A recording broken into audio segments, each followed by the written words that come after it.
नमस्कार शेतकरी बांधवांनो,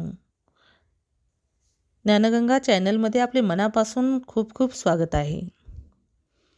ग्रामीण भागातील रोजगाराला चालना देण्याच्या दृष्टीने तत्कालीन संयुक्त पुरोगामी आघाडी सरकारने आणलेल्या मनरेगा योजनेची जागा आजपासून विकसित भारत जी रामजी योजनेने घेतली आहे.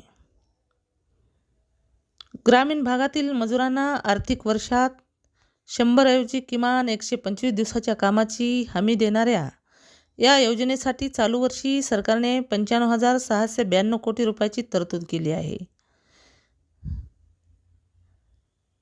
नवीन ग्रामीण रोजगार हमी योजनेत राष्ट्रीय सरासरी मजुरी दर 327.4 रुपयापर्यंत वाढवला आहे. मनरेगा योजनेत प्रतिदिवस 298.8 रुपये इतकी सरासरी मजुरी दिली जात होती.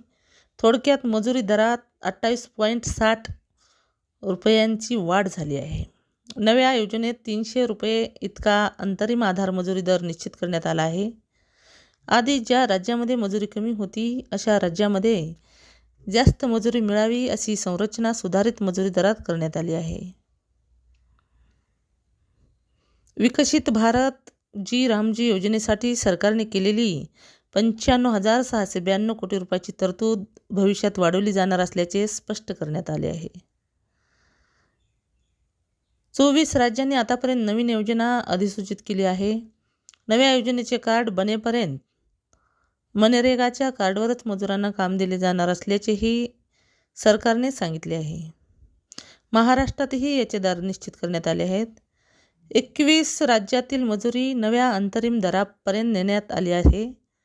महाराष्ट्रासाठी 317 रुपये इतका मजुरी दर निश्चित झाला आहे.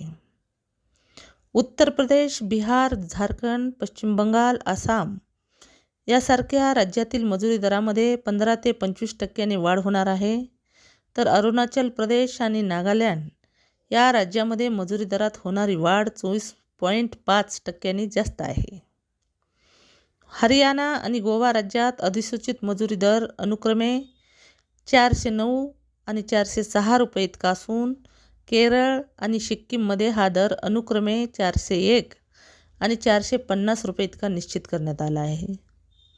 दक्षिणेकडील राज्यांचा विचार केला तर कर्नाटक, तामिळनाडू, आंध्र प्रदेश आणि तेलंगणा राज्यातील मजुरीत होणारी वाढ 3% किंवा त्यापेक्षा कमी आहे. जर तुम्हाला शेतीविषयी अशीच नवनवीन माहिती जाणून घ्यायची असेल तर आमच्या चॅनलला सबस्क्राईब करा.